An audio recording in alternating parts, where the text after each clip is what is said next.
Well, you just reiterate my the question is that, when a people has been neglected and their voices have not been heard, and they've had sanctions put on them and the people there, and people have died, and you don't have access to medicine, you don't have access to doctors and nurses and food.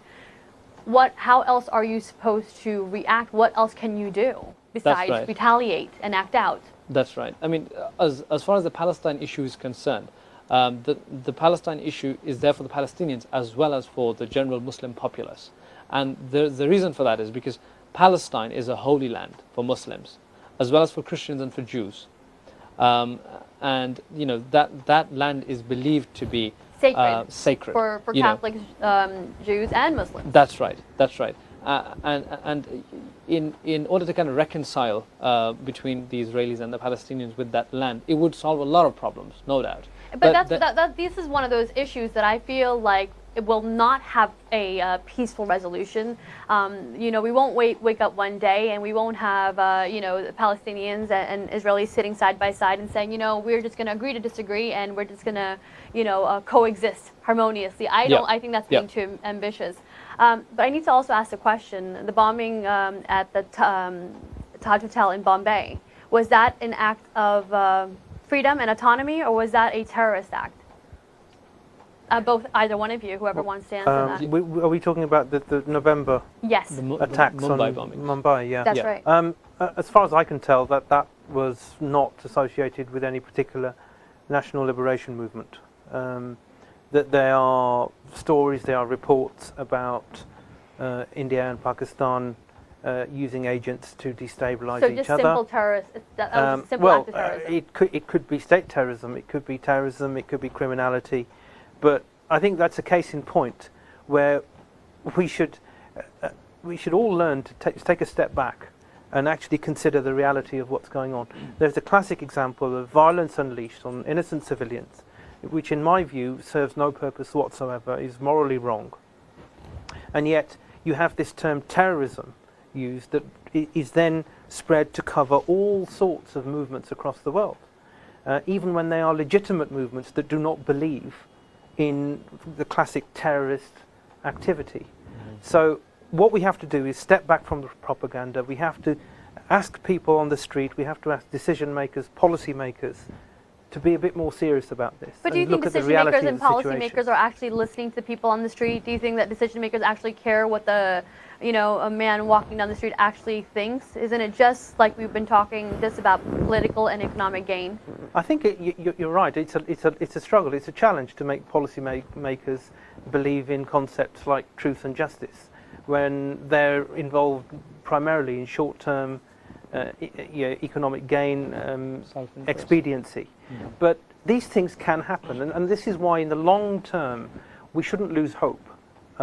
We've seen the USSR disintegrate. We've seen national liberation movements succeed elsewhere. We've seen Yugoslavia, an artificial multinational state, disintegrate. We've seen East Timor. East Timor is very interesting because the UN itself sponsored a plebiscite for the people of East Timor on the question of independence. And they voted for independence and they got independence. So there are precedents. Kosovo has been mentioned earlier. Right. So there are precedents, these and stories, we can these are really all hope. encouraging and gives us some hope that That's yes, we can have a peaceful resolution to freedom fighting and to movements. I'm going to come back to violence again because the reason being terrorism and freedom fighting, in a sense, are linked into violence, and violence is intertwined in both of these words and definitions of both of these words. Now, I know that Mr. Stry, you're of the opinion, and I think both of you share it, that violence is not necessarily the answer, and killing innocent people isn't justified. If you take innocent civilians out of it, is it justified to kill politicians who are opposing your movement? Is that okay? No, certainly not. I mean, the politicians are there for a reason, and that reason is in order to kind of make dialogue between them, and in order to engage in peaceful protests, peaceful demonstrations, peaceful lobbying, etc., and try to change the view of the politicians. Now, if the politicians themselves, if if as a group, if they have a certain self-interest, certain economic interest, you know, they Well, we had they the will American obviously army gun down Saddam Hussein. You know, I mean, execute him and you know, Yep. Yep. take him out of his little tunnel.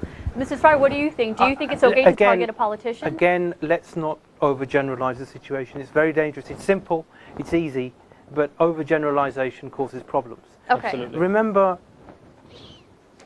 there were attempts on Adolf Hitler's life, several attempts. Mm-hmm. Yep. Now, can anybody seriously suggest that it was wrong to take out Adolf Hitler? So it is sometimes justified. This was to a man do who this. was killing Jews in their millions. Mhm. And unashamedly, and would have carried on, and was also causing war and mayhem across the whole of Europe and elsewhere. This is a man who, if there was an international court that had power and authority at that time, should have been brought before the law and made accountable in a court of law. Mm-hmm. Frankly, it's the best way of dealing with these people, because you then have the international community, the moral majority,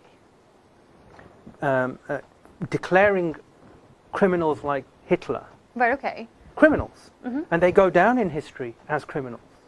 So, frankly, that's the best way of achieving this.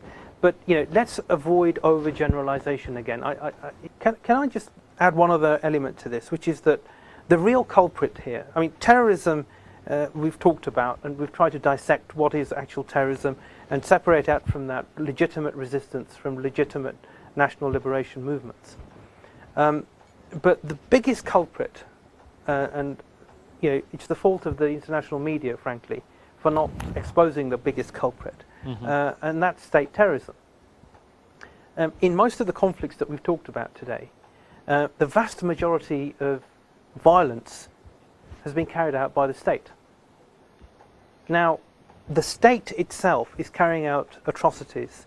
This is something that the international community needs to focus on, the media needs to focus on, and actually let's debunk some of the myths around, you know, Kashmiris as terrorists, Kurds as terrorists, Tamils as terrorists, and let's talk about who's actually carrying out real terrorism on a mass scale, Right. in a systematic way, and quite often you'll find it are states that are responsible for this. I think we need to take responsibility of what we are digesting. So not taking everything at face value, doing our own Absolutely. research, making our own mind. And I guess the answer is violence ever justified hasn't really been conclusive. And defining what is a terrorist and what is a freedom fighter is not as easy as we think it might be. You're watching Broken Silence. I'm Sonia Gardez. I'll be back.